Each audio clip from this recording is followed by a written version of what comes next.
Hi Dixons, I'm Luke Sparks, Executive Director here at Dixons. Today I'm at Dixons Ollerton Academy, a school that has been on an exciting journey where so many of us have learnt so much. There are few schools whose success makes me happier or more proud. This episode kicks off a mini-series of videos within the Growth playlist on our new approach to strategic planning at Dixons. Some of the slides used in this video are quite detailed because we wanted to share the slides that guided our school and trust leaders through their strategic planning. So you may wish to pause the video to read through some of these slides. Our fresh approach to strategy has been inspired by a book from McKinsey called Strategy Beyond the Hockey Stick. Although this area of thinking could risk drawing our leaders away from their focus on healthiness and into those slick systems of being smart, we hope that today I can show how our approach really seeks to maintain our commitment to clarity of communication and the ideals of healthiness. McKinsey's book provides unique insights by colliding deep data analysis with the social side of strategy. Anchored in empirical evidence from thousands of companies, it reveals what really matters and what does not for exceptional performance. Now, understandably, some might question what a book about moving up the power curve of economic profit has to do with leading a school or a group of schools. And clearly some aspects of the book have less direct relevance to our sector. However, at the very least, the book has challenged our thinking at Dixons and provided us with a set of guiding principles to inspire fresh thinking and bold actions. And as you will know from our first video in this playlist on aligned autonomy and agile, and also from our focus on organisational health outlined in the Who We Are playlist, at Dixons we often look outside the sector for inspiration. Our new approach to strategy is another example of this. We have added links to the book and various blogs and videos in the description section of this video, and I would encourage school and trust leaders to look at those, or indeed to get in touch with us if we can add more thinking. So we will use this mini-series on strategy to focus on how we have applied this fresh thinking at Dixons rather than go into the research and deep into the theory, which for those interested can be explored through the links. So the rest of this first video on big moves will focus on the levers that can dramatically boost your odds of success. At Dixons, we are careful to avoid initiative overload. We believe in keeping things as simple as possible. There are lots of good things we could do that we don't do in order to focus on making a few really impactful big moves with rigour. We aim to develop a concise portfolio of initiatives that combine short, medium and long-term efforts and balances radical innovations with incremental improvements. At Dixons, we always try to keep getting better every day. Continuous improvement is really important to us. However, we also know that incrementalism and being tentative can limit our growth. Therefore, we must back our bold aspirations with equally bold actions. According to McKinsey, many organisations are simply not bold enough. Their strategies are not designed for big moves. Breakthrough ideas tend to get whittled down.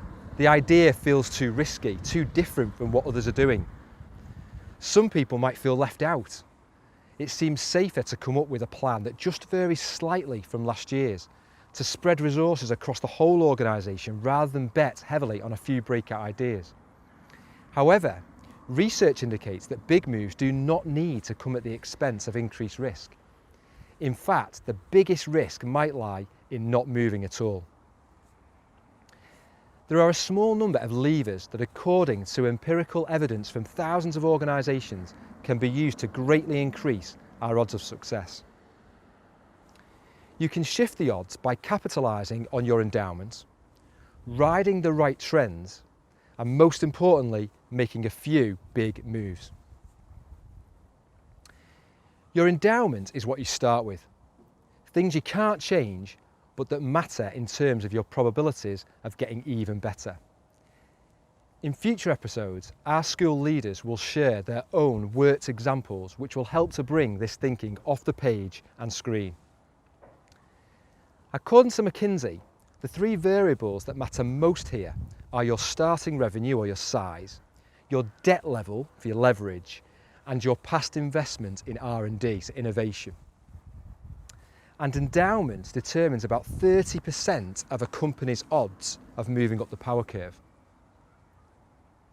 Now, even though the McKinsey data analysis and levers are focused on increasing the odds of moving up the power curve of economic profit, we still believe there is some relevance here for schools and school trusts, especially in understanding your endowment.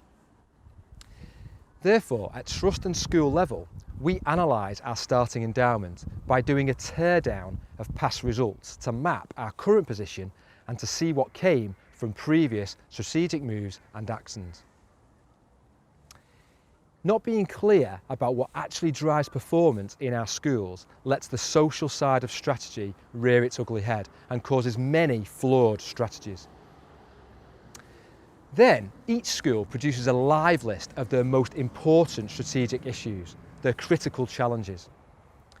The live list is dynamic and updated throughout the year as part of regular strategy conversations with the senior leadership team.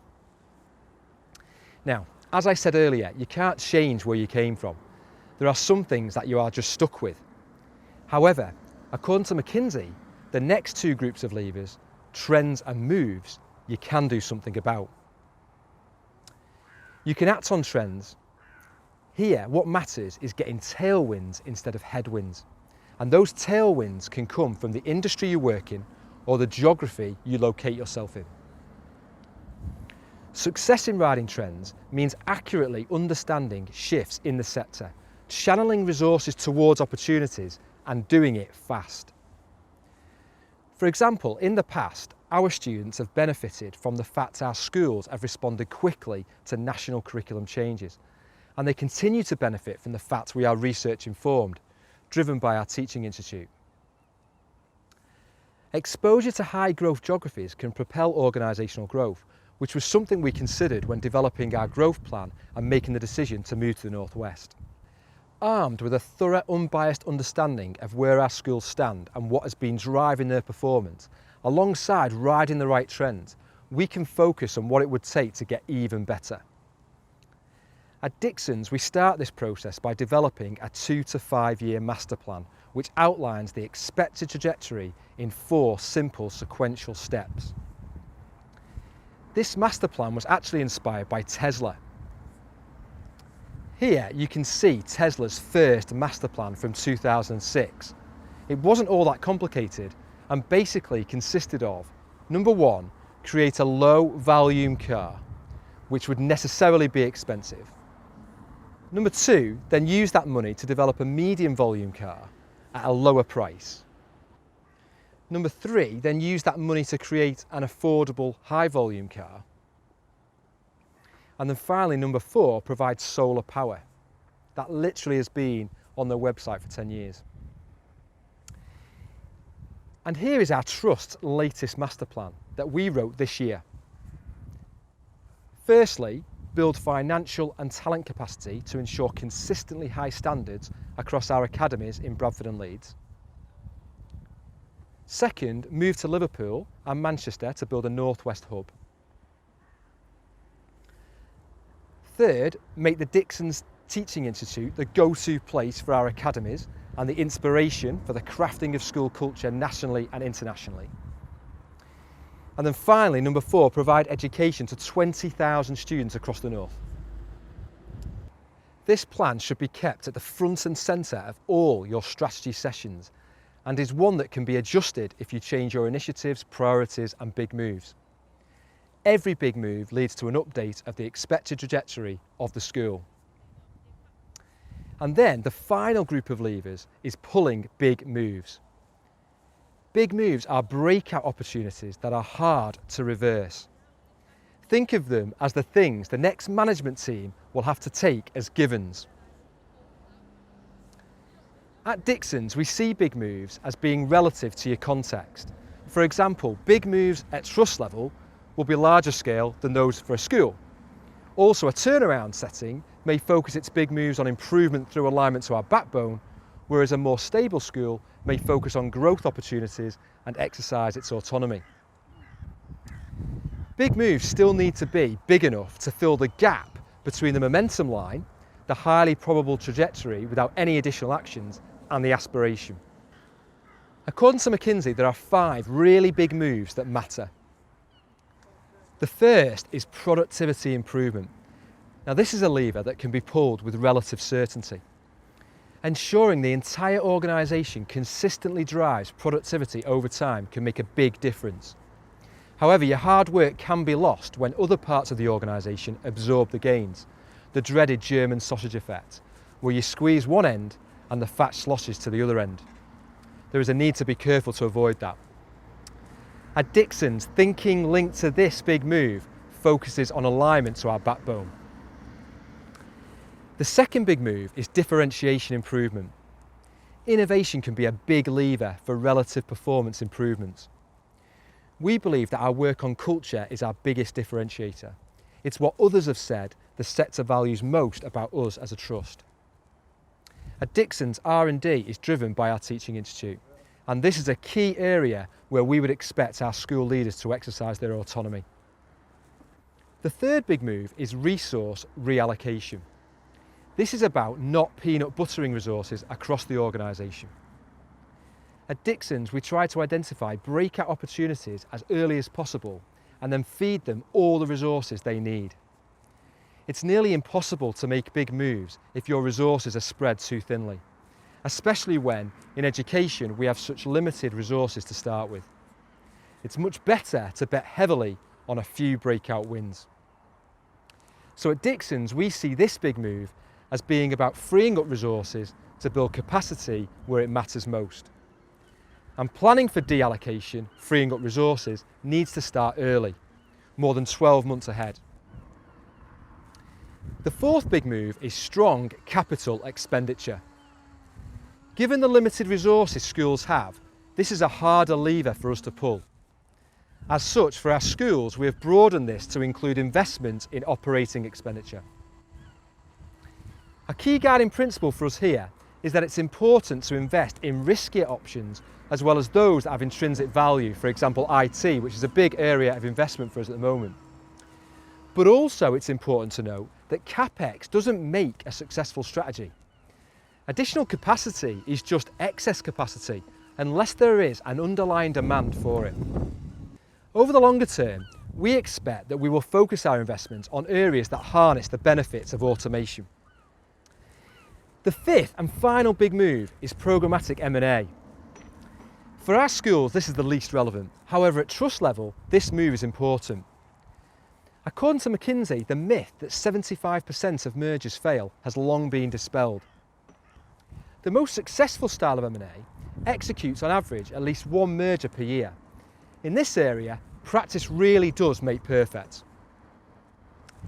At Dixons, we have a moral imperative to grow, and we expect the vast majority of our growth over the next 5 years to be in the Northwest, as stated clearly in our 2 to 5 year master plan. We hope to ride a trend and benefit from a tailwind by moving to Liverpool specifically. If you can make big moves in these 5 key areas and get the trends at your back, you can fundamentally lift the probability of success. After identifying our big moves at trust and school level, the next step was to break our big moves down into initiatives that are realistically achievable within a meaningful time frame, say 6 to 12 months. We worked back from the destination and set milestone markers at 6-month increments. Then we tested the plan. We looked at whether what we needed to do in the first 6 months was actually possible. If the first step isn't doable, the rest of the plan is nonsense.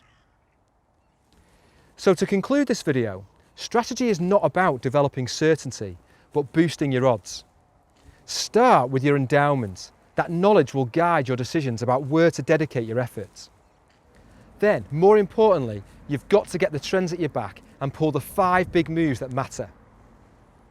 And remember, bold moves are less risky than a timid strategy.